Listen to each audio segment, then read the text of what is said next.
Muy bienvenidos amigos televidentes. Esta es la segunda o tercera vez que entrevisto al abogado y escritor cochabambino Tomás Molina Céspedes. Él tiene una obra ya impresionante de investigación histórica. Deben ser 10, 15 libros. 24 libros. Se ha ocupado de Belzu, de García Mesa, de Marcelo Quiroga, de Paz Estensoro, de Lechín y Siles en un solo libro, en fin, de Únzaga, también del Che. Es una producción verdaderamente impresionante y que enriquece la historia contemporánea de Bolivia. Y ahora estamos con el tema del Chato Peredo, el último soldado del Che. Este libro se ha presentado ya en Cochabamba y en Santa Cruz. En las dos ciudades ha tenido una gran acogida del público, y en la de Santa Cruz estuvo el personaje del libro, Chato Peredo, que es un médico que ha derivado una especialidad curiosa que es la regresión. Pero vamos a ver ahora unas escenas de esa presentación y luego hablamos con Tomás Molina Céspedes. La publicación que hoy nos presenta Tomás Molina es un libro de lectura ágil, porque está basado fundamentalmente en distintas entrevistas que le hace al doctor Chato Peredo.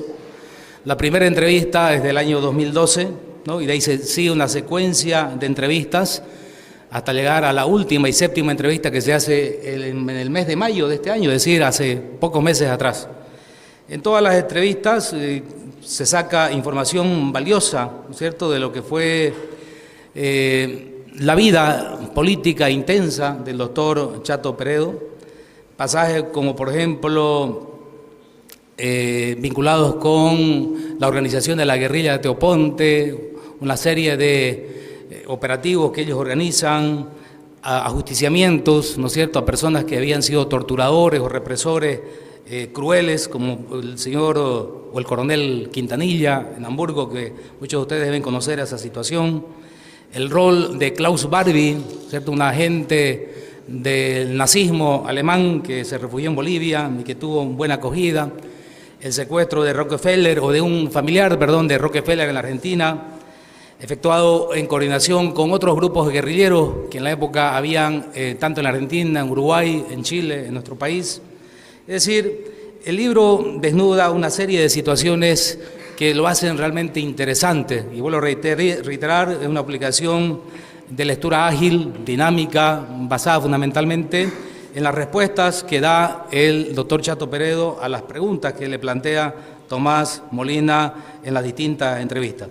También Tomás ingresa al fuero personal de Chato, ¿no es cierto?, o sea, descubrir qué hay más allá del político, del médico, del guerrillero, es decir, en su lado más humano o personal.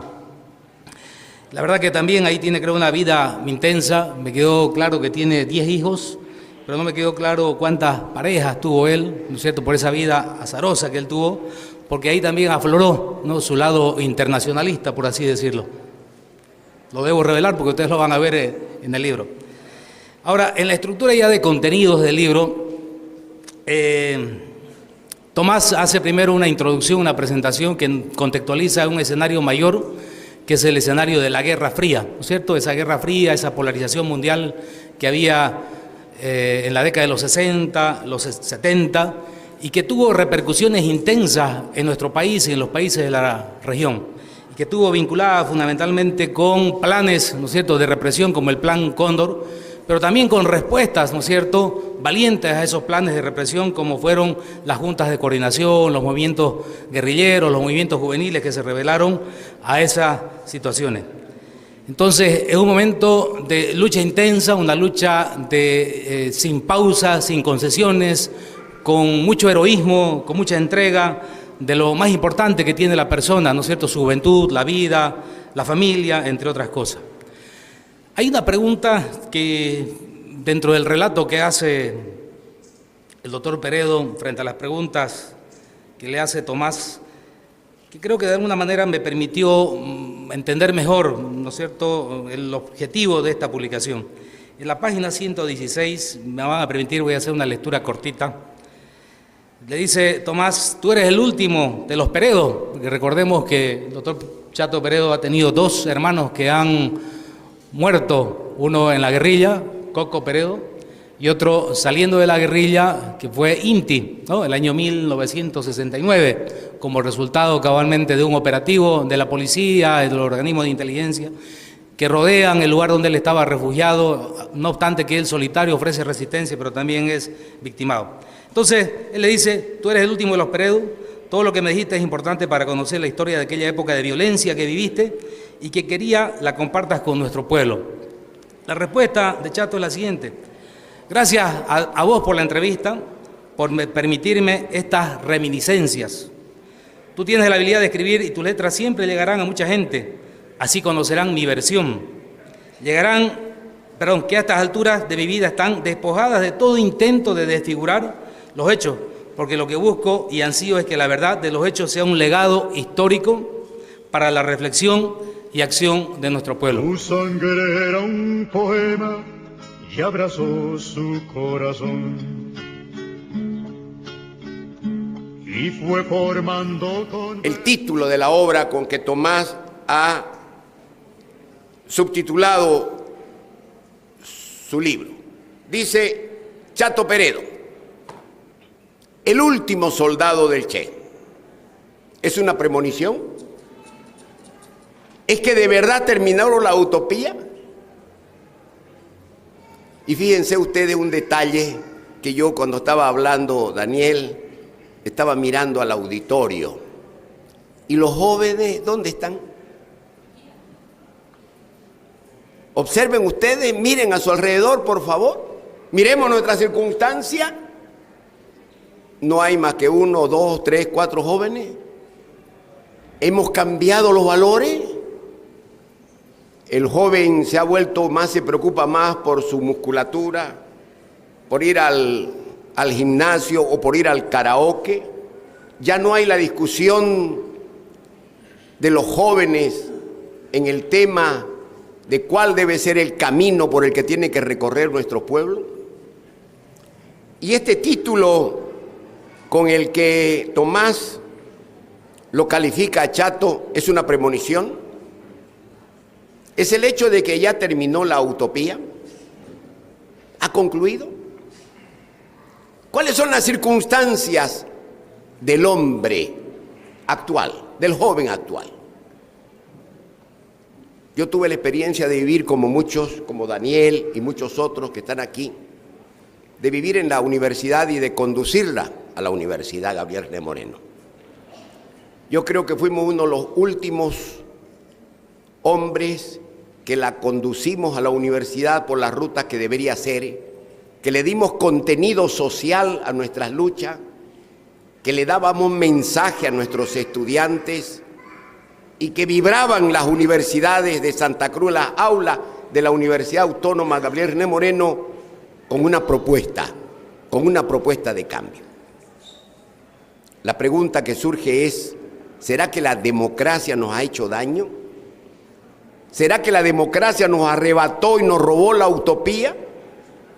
¿Ya nadie piensa en que un mundo mejor es posible? ¿Estamos interesados en otras cosas? Yo creo que el mérito que hace Tomás al esforzarse y al reproducir la entrevista de un hombre que puso en juego su vida, su libertad, su familia, por cumplir sus ideas.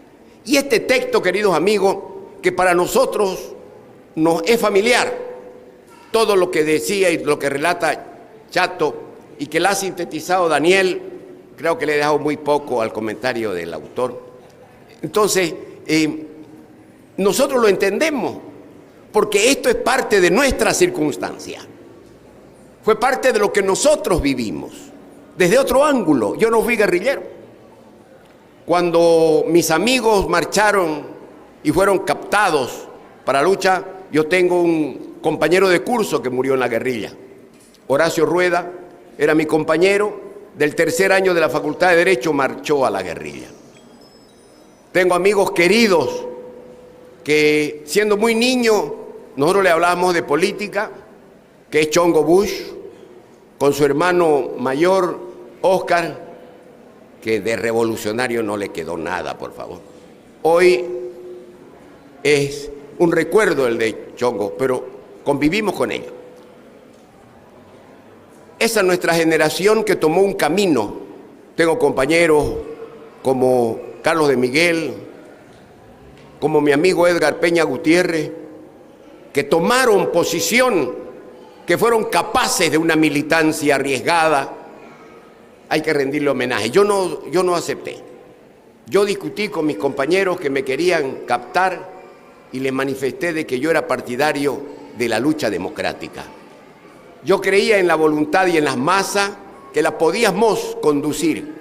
Yo tenía y recordaba la presencia del MNR con su revolución y el gran esfuerzo que hizo el pueblo de Bolivia para lograr adelante una revolución.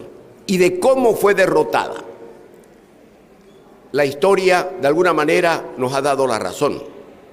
Y de manera electoral, hoy, durante 10 años, los últimos 10 años, gobierna el país un presidente indígena que era impensable en la década del 60, del 70 o del 80. Era impensable.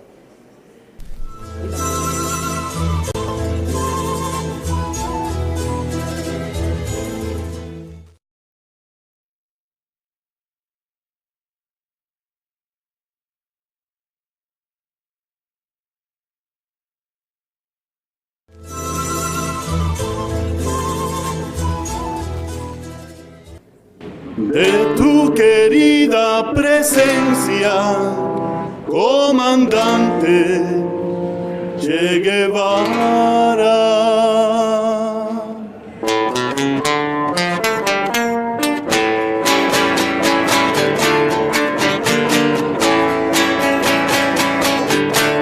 Aprendimos a quererte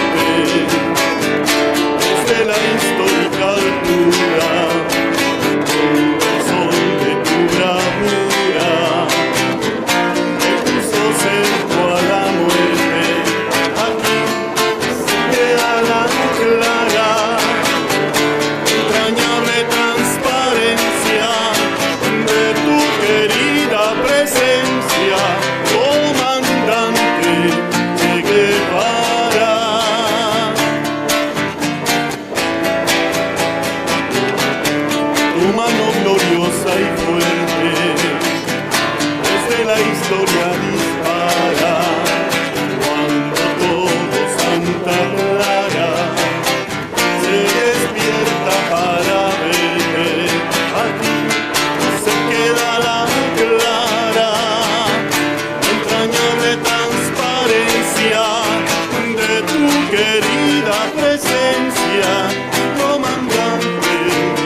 La entrañable transparencia de tu querida presencia, comandante Che Guevara.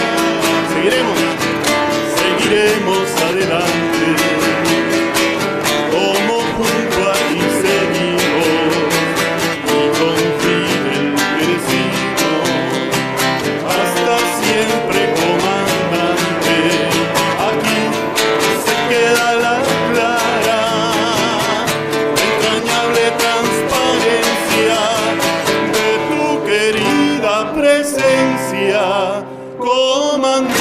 comandante Che Guevara.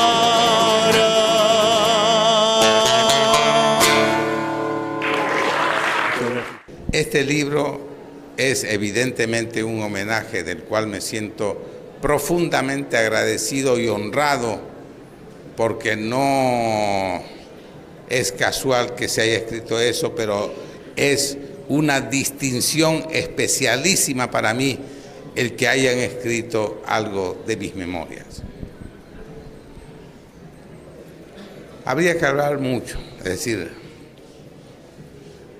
frente a las circunstancias que vivimos, como decía Jerjes, nosotros somos también nuestras circunstancias.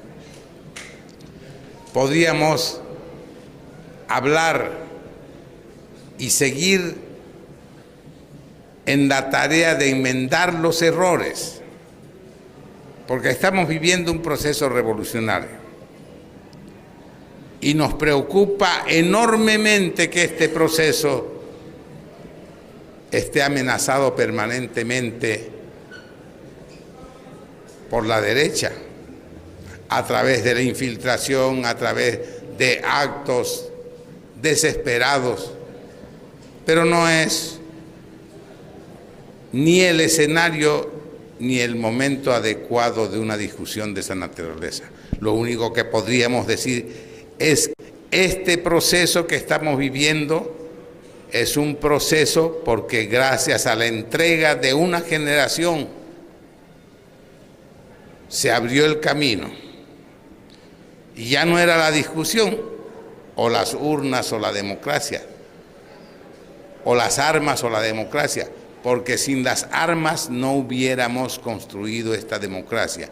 Y es posible que también tengamos que otra vez empuñar las armas porque hay amenazas para este proceso que surgió apabullantemente de las urnas.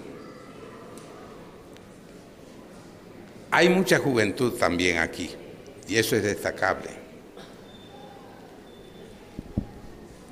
Veo muchas canas, pero también veo muchas ganas. Y esa juventud es la que tiene muchas ganas. Si han venido hoy dejando otros actos como las fiestas, la farándula o las retretas en la plaza, es porque les mueve un espíritu. Eso que el Che decía, el hombre nuevo. Hay rasgos de esa naturaleza en bastante profusión, diría yo, no solamente aquí en Santa Cruz, sino en toda Bolivia. Lo que pasa es que en la construcción de esa estructura del hombre nuevo hay que luchar con otras armas que antes no existían. Hasta un papa, el papa actual, recrimina al capitalismo. Ya voy a resultar más papista que el papa. Porque hay un nuevo Dios que es el consumismo. Y luchar contra una cultura del consumismo que sale todos los días en todos los periódicos, en todas las revistas, en toda la publicidad y propaganda, es mucho más duro, diría yo, que agarrar las armas. Es terriblemente duro, porque destruir una construcción con los ladrillos del capitalismo, con el espíritu del capitalismo, es mucho más difícil que tumbar a un gobierno con las armas. Evidentemente, la tarea que tienen ustedes los jóvenes, los que están presentes, que yo contaba hace un momento, por lo menos llegué a 58 jóvenes y no vi los que están detrás. ¿Ah? Los que están en el fondo, los que son chatos como yo. Entonces quiere decir que hay un compromiso en esa juventud. Y estamos viendo aquí esa juventud que agarra una bandera, la bandera del Ejército de Liberación Nacional que fundó el Che el 23 de marzo del 67. Día del Mar, él no lo sabía, fue el primer combate de Ñancahuazú. Y aquí está el ELN en su bandera. Es la presencia del Che y el entusiasmo de Nenita. Presente también aquí, un saludo grande. Creo que esta juventud tiene tareas más importantes y más graves que nosotros cuando nos reuníamos en la clandestinidad, a veces en un subterráneo, a veces cuando no teníamos un local en la calle misma, arriesgando la vida en ese momento, porque no solamente mataban al que estaba en la guerrilla, mataban también al que pensaba de otra manera. El riesgo era para todos. Y eso ha recogido muy bien Tomás con las entrevistas que hemos tenido. Esa pequeña discrepancia con mi amigo Jerjes, como otras veces hemos discrepado ahora también, y eso es la masa con la que se construye la nueva generación, la generación que tiene una gran tarea de desarrollar el proceso que estamos viviendo, de no dejarlo caer, de empujarlo hacia adelante, de sacudirlo, de purificarlo. Es una tarea muy grande y de mucha responsabilidad. Por eso agradezco la presencia, en primer lugar, de los jóvenes acá, que son la mitad por lo menos, pero también evidentemente la presencia de los de mi generación y los de un poco menos que de mi generación, pero que tuvimos todos en su momento, en sus circunstancias, un papel que jugar. Agradezco a todos los presentes y nada más. Muchas gracias. Tomás, tú empiezas tu libro con una cita interesantísima y muy impresionante de Oriana Fallaci, a la que yo conocí. Ya te contaré en qué circunstancias aquí en Bolivia. ¿Y qué es lo que dice la famosa periodista italiana? Oriana Fallaci, una de las más renombradas periodistas de la historia, no solamente de nuestra época, sino de la historia, una mujer que se ha caracterizado por hacer entrevistas a los grandes del poder. Esta mujer entrevistó a Mao Zedong, entrevistó a Deng Xiaoping, a Brezhnev, a Nixon, a Golda Meir, a Yassir Arafat, al Shah de Irán. También tiene una grandiosa entrevista a William Colby, que era jefe de la CIA, ¿no? Entonces, esta mujer que se ha caracterizado por entrevistar a los grandes de la historia, ¿no? Y además entrevistas que han sido publicadas en todos los idiomas, resulta que en uno de sus libros cuenta que ella vino a Bolivia, y yo quedé intrigado, ¿no? ¿Quién le pudo de Bolivia llamarle la atención? Y resulta que había venido a salvar la vida de Chato Peredo. Ella cuenta que estando en Milán, se enteró que Chato Peredo estaba rodeado en los bosques de Villimani, listo para caer y ser fusilado. Entonces inmediatamente ella se vino a Bolivia y pidió entrar a Teoponte y no le permitieron. Entonces esta mujer, estando en La Paz, hizo la casualidad que se produjo el golpe contra Obando, cayó Obando y subió Juan José Torres con el apoyo de la Fuerza Aérea, pero también de la Central Obrera Boliviana y de los universitarios. Entonces ella pidió audiencia con el presidente Juan José Torres, y Juan José Torres le concedió la entrevista, y esta mujer le dijo: presidente, ya han matado a 2 Peredos, no es posible que maten a un tercer Peredo.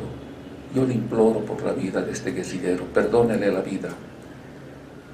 Y justamente esos días Chato Peredo había sido detenido en Tipuani. Entonces Oriana Fallaci dice, no, hablando imaginariamente, dice, yo, Chato, te salvé la vida. Le imploré a Torres, que era un buen hombre, que te perdonara la vida, y él sí te perdonó. Entonces, de alguna manera, esta mujer evitó una muerte más en Teoponte, porque recordarás, estimado Mariano, Sí. que de los 67 muchachos que entraron a Teoponte, ninguno de ellos tenía más de 30 años. Así es. Fueron muertos y fusilados 61. Solamente sobrevivieron 6. Y uno de los sobrevivientes fue Chato Peredo. Aquí en el libro contamos en qué circunstancias él fue detenido, porque él estaba prácticamente muriendo de inanición, fue rescatado por unos mineros de Tipuani, y cuando recibía suero en la casa de un doctor Iglesias, es cuando el ejército rodeó la casa y lo tomó preso. Una parte de los militares todavía cumplían la orden de Obando, que dijo, ¿no?, sin heridos ni prisioneros. Esa es la orden que dio el general Obando, había que matarlos a todos. Prueba de ello es que de esa guerrilla no hay un solo herido ni un solo prisionero, toditos fueron muertos. Entonces, una parte de la patrulla que capturó a Chato Peredo y a su compañero, ¿no?, todavía estaban influidos por la orden de Obando, pero otra parte estaban influidos por la orden que había dado Juan José Torres, el nuevo presidente, de respetar la vida de los prisioneros. A ello se debe que yo menciono a esta notable periodista y transcribo la parte que ella se refiere al Chato Peredo. Bueno, yo voy a ser de abogado del diablo porque yo fui ministro de Obando y llegó Oriana en esa época.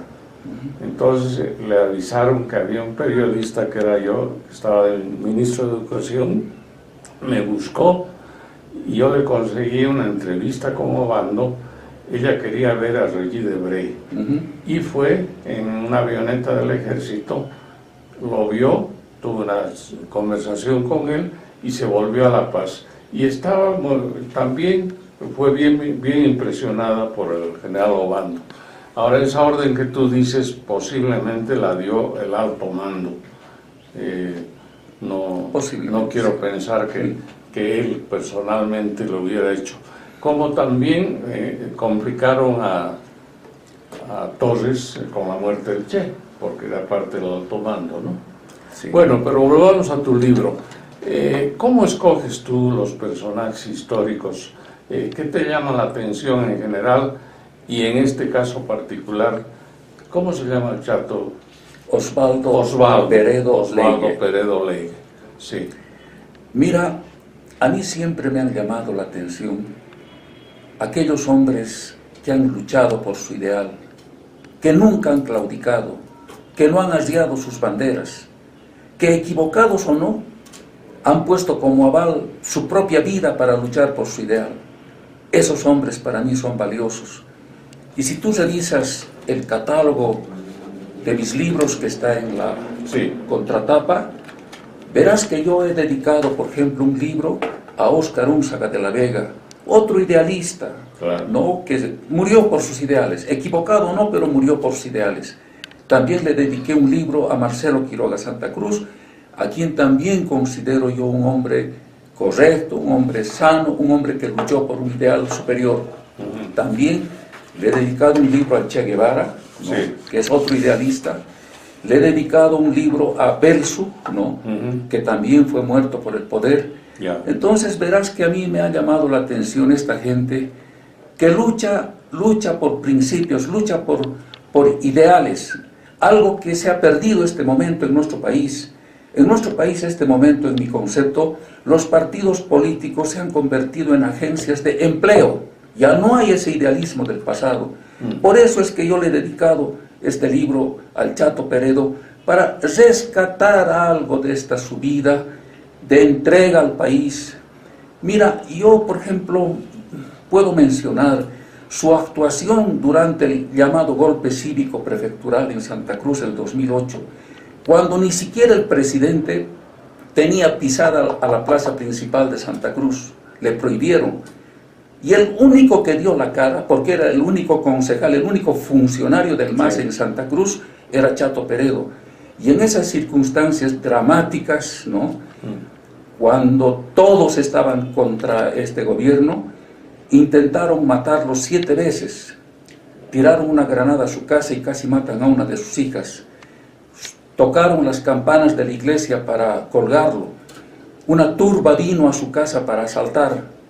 Y en esas circunstancias dramáticas, él recibió una llamada a su celular y era Evo Morales, que le dijo: hay informaciones de inteligencia que van a asaltar tu casa y te van a matar, escapa. Y bueno, ahí yo cuento los detalles, como él dice: yo soy Camba y conozco la idiosincrasia del Camba. Si tú escapas, te persiguen y te matan. Entonces decidí enfrentarlos y así logré parar aquel ataque a mi domicilio, dice, ¿no? Entonces, mira, este hombre en algún momento, este hombre ha defendido la unidad del país. Y lo raro es que después de que se ha consolidado este proceso en Santa Cruz, lo han hecho a un lado, ¿no? Ya nadie más ha escuchado hablar de él. Y algo que me llamó la atención de este hombre es que pasada aquella tormenta política del 2008, él había escrito unos versos que él le puso el nombre de trovas, ¿no? Y permítame leer uno de los versos que está en la contratapa del libro, ¿no? Y dice así: soy Camba, soy boliviano, también soy americano, pero quiero confesar ante todo que soy humano. Por eso soy socialista y por tanto guevarista. Y si de gustos hablamos, me gusta ser boliviano. Escuchar de un Camba esto es notable, ¿verdad? Es interesante. Para su tierra una flor, y marchó hacia el sacrificio a quemarla junto al sol. Ahora veamos el tipo de guerrilla que él no organizó, pero resultó a la cabeza y que terminó pues en esa masacre que tú dices. Esos muchachos no estaban preparados para la lucha de la selva, tenían unas armas de toda clase, ninguna como el famoso fusil de Fidel, de alta precisión. Eran carabinas, revólveres. Después la parte de aprovisionamiento fue totalmente descuidada. Néstor Paz, el hermano de Jaime, murió de hambre. Chato Peredo dicen que ordenó el fusilamiento de un muchacho que se robó una lata de sardinas. En fin, ¿él qué opina a esta distancia del tiempo de Teoponte? Es que eran otros tiempos, Mariano, eran tiempos de revolución. No te olvides que, por ejemplo, el año 68, la juventud francesa se levantó en eso que se llamó el Mayo francés, ¿no? Sí. Hizo tambalear el gobierno de Gaulle. Ese mismo año se levantó la juventud en México y en todo el mundo. Voy a explicar a los televidentes que estamos grabando en el Prado y que esta es la música de petardos que oímos casi todos los días, no diré del año, pero de buena parte del año, de los marchistas, o de los que bloquean, o de los que reclaman alguna cosa. Pero vamos a continuar. Sí.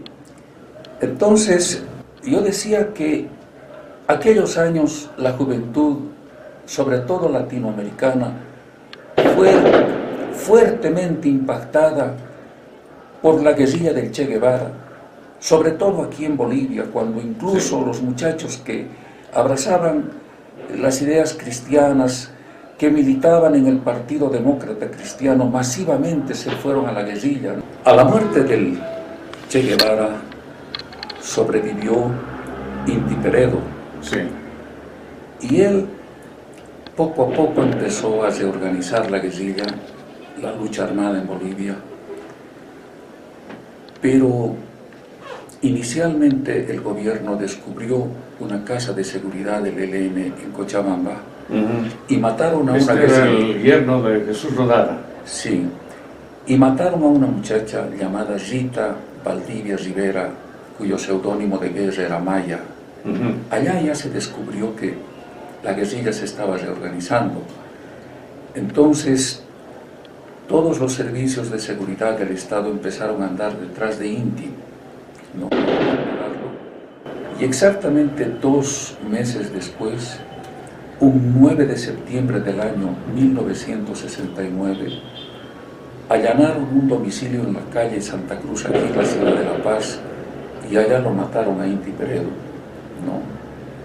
Entonces, con esto quedaba pues frustrada, descabezada la guerrilla, ¿no? Todos los muchachos que habían llegado de otros países para incorporarse empezaron a irse pensando que esto ya terminó para siempre. Y fue Chato Peredo quien tomó las banderas del ELN, tomó el fusil de su hermano y él organizó la guerrilla de Teoponte. Es verdad lo que tú me dices. Por cierto, Cuba ya no se inmiscuyó. Ya no se inmiscuyó, incluso ellos tuvieron que hacer aquí un atraco a la cervecería para recaudar fondos. Después hicieron otro atraco a Ferrari Gessi, ¿no? Pero resulta que la emoción era tan grande de la juventud de aquella época, de cambiar la situación del país, de continuar la lucha armada, que se metieron a la guerrilla de Teoponte, muchachos que jamás en la vida habían empuñado un fusil, que no habían hecho el servicio militar, en fin. Fueron 68 muchachos que se metieron a Teoponte y pues allá fueron masacrados porque tuvieron que enfrentarse a tropas especializadas que habían luchado contra el Che Guevara y que habían sido instruidas por instructores americanos, en fin, ya eran gente con experiencia. Además de que había la orden de fusilarlos, ¿no? Entonces, por el avión botaban unos volantes invitando a los prisioneros a rendirse, pero una vez que se rendían los fusilaban, ¿no? De esa manera, por ejemplo, uno de los muertos, uno de los fusilados fue Benjo Cruz, ese cantautor famoso, ¿no? Y bueno, yo pienso que fue el idealismo, la pasión de aquellos años que llevó a esa juventud a sacrificarse. Además eran años muy caóticos, Mariano. Quiero recordarte un hecho, ¿no? En un día tuvimos 6 presidentes. Eso ocurrió el 6 de octubre, el 6 de octubre del año 1970, ¿no? Cuando cayó Obando. Y pues el caos era total y consiguientemente la pobreza también total, porque el caos conlleva pues la pobreza. Nadie invierte en un país que cambia de presidentes cada año, ¿no? Entonces el lector en el libro va a poder encontrar muchísimas revelaciones. Por primera vez, por ejemplo, contamos la historia de la ejecución del cónsul boliviano en Hamburgo, del coronel Roberto Toto Quintanilla, porque fue una boliviana alemana la que fue hasta Hamburgo, una militante del ELN, y lo eliminó. Y luego no se supo jamás los entretelones, quién había organizado, quién había dado la logística, quién había proporcionado las armas en Hamburgo, quién le había hecho escapar. Después del atentado, ¿dónde fue Mónica Herr? Es decir, todo estaba en la nebulosa de la historia, pero ahora el lector se va a enterar en detalle, ¿no? ¿Qué es lo que realmente pasó? ¿Quién organizó aquel atentado? ¿Dónde se organizó? ¿Dónde escapó Mónica y por qué no la pudieron capturar? Y finalmente también se cuenta la muerte de ella. La muerte de ella aquí en La Paz, cuando ya estaba en el gobierno el general Banzer. Y fue un momento sumamente dramático porque la plana mayor del ELN, ¿no?, había caído atrapada en La Paz luego del golpe de Banzer, no pudo escapar. Las fronteras estaban totalmente vigiladas y ellos tuvieron que refugiarse en las minas. pero eran los más buscados, en especial Chato Peredo era el hombre más buscado en Bolivia. Y cuando ellos planificaron salir por la montaña, ¿no?, a pie por el Sajama, había un guía que prometió llevarlos a escapar a Chile. Ellos se preparaban para salir de Bolivia y resulta que faltando 2 días para esa salida, aparece Mónica Erro-aquí. La sorpresa de Chato fue grande, dijo, pero ¿a qué has entrado si nosotros estamos queriendo salir? Entonces, esos detalles van a conocer en el libro y cómo le siguieron y cómo la mataron. Justamente ahora, después de esta entrevista, voy a ir al cementerio general porque estoy escribiendo otro libro, ¿no? Es este libro que titula Cita mortal en Hamburgo, ¿no? Sé que hay una lápida en el cementerio alemán aquí en La Paz donde está el nombre de Mónica Erro. Quiero ver si esto es verdad y tomar unas fotos para incluir en el libro. Sí. Y Eso también, es en Miraflores. sí, y también voy a ir a la casa donde murió Inti, que dice que es en la calle, Santa Cruz, entre Irupana y no sé, tengo la dirección, no conozco ese lugar, pero voy a ir para darle fuerza al libro, ¿no? Porque es un libro de investigación. Y hay tantas cosas, mira, estamos hablando de estas revelaciones históricas, el caso de la ejecución del cónsul en Hamburgo. Hay otra revelación que yo do conocía, ¿no? En aquella época las dictaduras militares de Sudamérica formaron el Plan Cóndor, sí, ¿no?, para reprimir con mayor eficacia a la guerrilla de Latinoamérica. Sí. Lo que no conocía es que los guerrilleros también a su vez habían formado algo parecido al Plan Cóndor que se llamaba la Junta Revolucionaria de Coordinación Internacional, ¿no? Se unieron los Tupamaros de Uruguay, se unieron los del Ejército Revolucionario del Pueblo de la Argentina, que estaba a cargo de Santucho, ¿no?, del MIR de Chile y el ELN de Bolivia, ¿no? Entonces ellos, para recaudar fondos, habían realizado espectaculares asaltos, atracos, ¿no? Habían secuestrado al yerno de Rockefeller en la Argentina, y parte del rescate que cobraron sirvió para financiar Teoponte. En fin, van a leer muchísimos otros detalles. Ahora, dime una cosa que me interesa en el lado humano. ¿Qué le sucede a Osvaldo Peredo después de Teoponte? Se va a Chile, se queda exiliado allá. ¿Cuándo vuelve a Bolivia? Juan José Torres lo exilia a Chile y vuelve cuando Juan José Torres estaba por caer, ¿no? Había una serie de rumores de que Banzer y otros estaban preparando un golpe contra Juan José Torres. Entonces él decide entrar a Bolivia con su gente y darle un apoyo armado a Juan José Torres. Él cuenta que a su llegada a La Paz, clandestinamente una noche se reunió con Juan José Torres en el Palacio Quemado, ¿no? Y él dice, me sorprendió que Juan José Torres estaba absolutamente seguro del apoyo de sus camaradas. Él descartaba caer, pensó que todo el ejército lo apoyaba, pero no fue así, ¿no? Seguramente como siempre ocurre en nuestra historia, no te olvides que hasta el último minuto el general Obando le daba su apoyo al doctor Paz Estensor, siendo así que él era la cabeza del golpe, ¿no? Algo similar ha debido ocurrir, pero lo cierto es que Chato Peredo entró aquella vez, defendió a ese gobierno, se quedó, después tuvo que escapar por la cordillera. Es una vida que vale la pena conocer.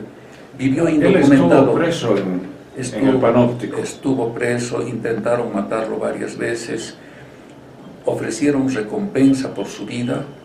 Cuando supieron que estaba en Bolivia, ofrecieron una recompensa por su vida y muchos policías empezaron a buscarlo porque la recompensa era bastante elevada. Y no faltó pues un sabueso de fino olfato que dijo, Chato Peredo es beniano, debe estar en el Beni. Y a la manera de esos antiguos buscadores de delincuentes de las películas del oeste, se armó, fue al Beni y empezó a averiguar dónde era la finca de los Peredo, de los parientes de Peredo. Y así que un día de esos, cuando el hombre armado entró a la finca, se encontró cara a cara con Chato Peredo. El desenlace de aquello lo van a leer en el libro. En el libro, ya. Luego salió escapando, fue Sí. por Tachuelo, y allá pues recibió la bendición de la diosa Venus. Se enamoró de una muchacha joven de Portachuelo. Él tenía una identidad falsa porque estuvo 20 años sin documentación. Se conocieron, dice, un martes y se casaron un sábado, solo que se casó con otro nombre.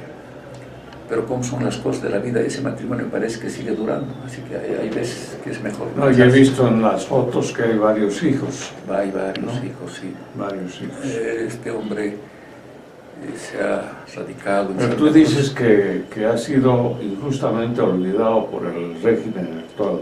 ¿O qué ha pasado? ¿O hay diferencias ideológicas?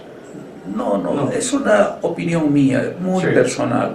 Es que ocurre que después del golpe cívico prefectural, Chato Peredo se pierde del escenario político. Nadie más habla de él, nadie más. No es candidato a diputado, a ¿En qué senador. momento se gradúa de médico?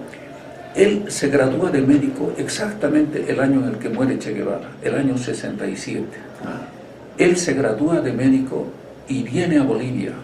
Llega allá la universidad termina en junio, él llegó en julio, pero no pudo contactarse. ¿En qué universidad? En la Lumumba él estudió. En la Lumumba. En la Lumumba, sí. De Rusia, de Moscú. Rusia, sí. Y bueno, dice que aquí no encontró a nadie porque la mayor parte estaban en Ñancahuazú, Sí. en fin, y tuvo que volver a irse, ¿no? Todo eso está en el libro. Todo está en el Y libro. este libro, pues nuestros amigos de La Paz van a poder encontrar en Pero la librería no. Temis, que Temis. está Temis, a media cuadra de la plaza principal en la calle Vallivian. Ya. Bueno, Pero no lo vas a presentar en La Paz. no, ¿No? yo me voy ya pronto, pero pienso que esta es la mejor presentación. No, indudablemente, porque te ven miles de personas en todo el país. ¿Qué opinas tú de esta especialidad que ha tomado, o no sabes nada de ella, como es mi caso, de la regresión? Porque él es un famoso médico gracias a este método de curación.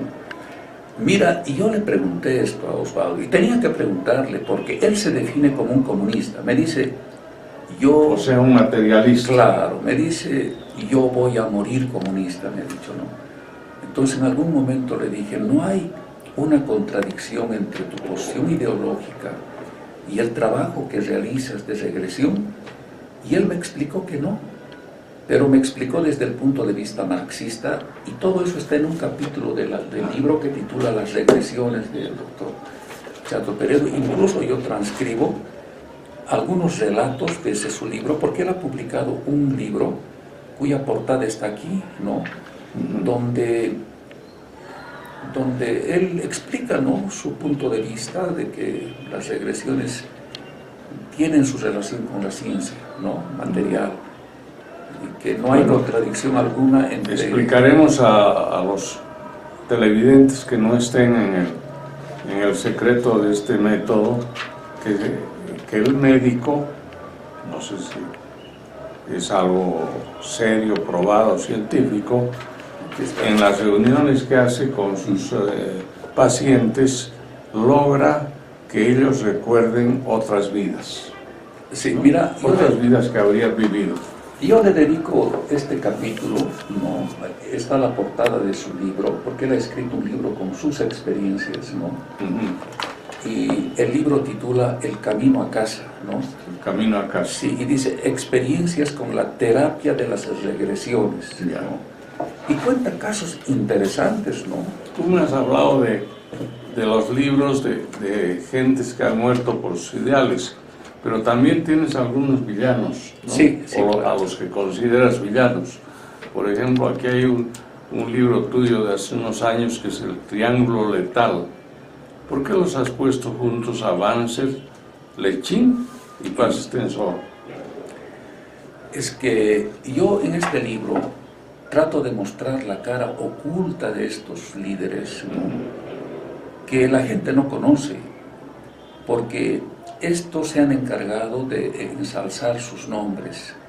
Los nombres de Paz Estenssoro, los nombres de Lechín, los nombres de Banzer están en las plazas, en las calles, en las escuelas, en las medallas, en los timbres de correo, ¿no?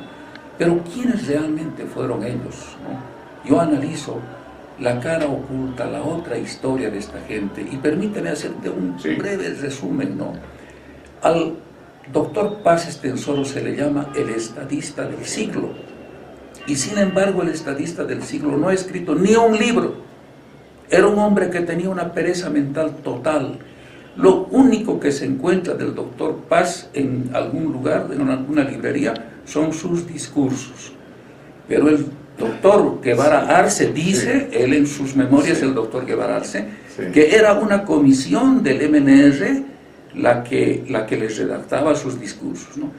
¿Cómo puede un hombre que ha sido 4 veces presidente de Bolivia no legarle a las generaciones futuras por lo menos su autobiografía para que los jóvenes le conozcan? Porque él ha sido 4 veces presidente de Bolivia, ¿no? Entonces, mira, Paz Estenssoro. Sí. Tienes también a García Mesa, ¿no? Sí, 2 palabritas, yo tengo mucho que decir, pero 2 palabras. Lechín, por ejemplo, ¿no? Líder obrero, por más de 40 años, líder máximo de los mineros de Bolivia y de la central obrera, ¿no? Sin embargo, Lechín, yo compruebo, jamás trabajó. Ha sido dirigente de los trabajadores. ¿En las minas? Nunca. Una vez jugó fútbol. Claro, pero ya no es trabajar, ¿no? Sí. Incluso él cuenta en sus memorias cómo llegó a las minas, como futbolista, en fin, ¿no? Se imaginan, líder obrero, y nunca trabajó el compañero Lechín. Y la prueba de eso está en esto, ¿no? El compañero Lechín, que siempre ha vivido bien, ha muerto a los 92 años. Ningún minero boliviano que ha trabajado interior minas muere, pues vive hasta los 92 años. Mueren antes por la silicosis. Y en cuanto al general Banzer, ¿no? Sí. ¿Qué le vas a decir? Al general Banzer, se agravaron los males que siempre tuvo Bolivia, se agravó la corrupción, se agravó el narcotráfico, se agravó el nepotismo, se agravó el endeudamiento externo. Fue un desastre. La prueba de ello es que cuando los 3 murieron, casi simultáneamente, el 2000-2001, cuando murieron, Bolivia era el segundo país en el mundo en corrupción y uno de los más pobres del planeta. Pero no creo que hayamos bajado. No, la situación es incomparable en la actualidad, esa es mi opinión, ¿no? Pero lo cierto es que en este libro los lectores van a ver la otra cara de la medalla de estos 3 líderes históricos y que vale la pena conocer, porque cuando solamente escuchas las loas que les han escrito, porque muchos han escrito, ¿no?, a favor de ellos, pero por dinero, no ha sido una investigación sana. Acabo de ver en una de las librerías, alguien le ha dedicado un libro a un famoso empresario que está actualmente de moda, ¿no?, presentándolo como a un segundo Patiño, pero estoy seguro que no ha sido una investigación honrada, ¿no? El coronel Luis Arce Gómez, que fue ministro del Interior en el gobierno del general Luis García Mesa, actualmente se encuentra preso en la cárcel de Chonchocoro, a la que ha sido trasladado después de haber cumplido una larga condena en los Estados Unidos. Hay muchos periodistas, camarógrafos, escritores, historiadores que han buscado una entrevista con este hombre, ¿no? Han venido de Italia, de Estados Unidos, y él nunca ha querido tener ninguna entrevista, porque según él los periodistas lo odian, en fin. Yo intenté 2 veces entrevistarlo, justamente para escribir un libro parecido al que he escrito sobre García Mesa, y fracasé 2 veces, pero no me di por vencido, volví una tercera vez, y se unieron una serie de circunstancias sumamente favorables, ¿no?, sumamente favorables, que yo lo cuento en el libro, y logré entrevistarlo, ¿no? Y no fue la única entrevista. Después yo, en el transcurso de 1 año y medio, volví 8 veces a Chonchocoro y mantuve largas conversaciones grabadas con él, que ahora se reflejan en este libro que voy a presentar próximamente y que titula con el testamento bajo el brazo. Que es una de las frases que usó, Claro. ¿no?, cuando estaba de ministro de gobierno. Pero vale la pena conocer los entretelones, es una verdadera pintura de toda aquella época, ¿no? Muy bien, Tomás, felicidades. Espero que sigas produciendo libros tan interesantes como los que ya has publicado. Gracias a ustedes, gracias.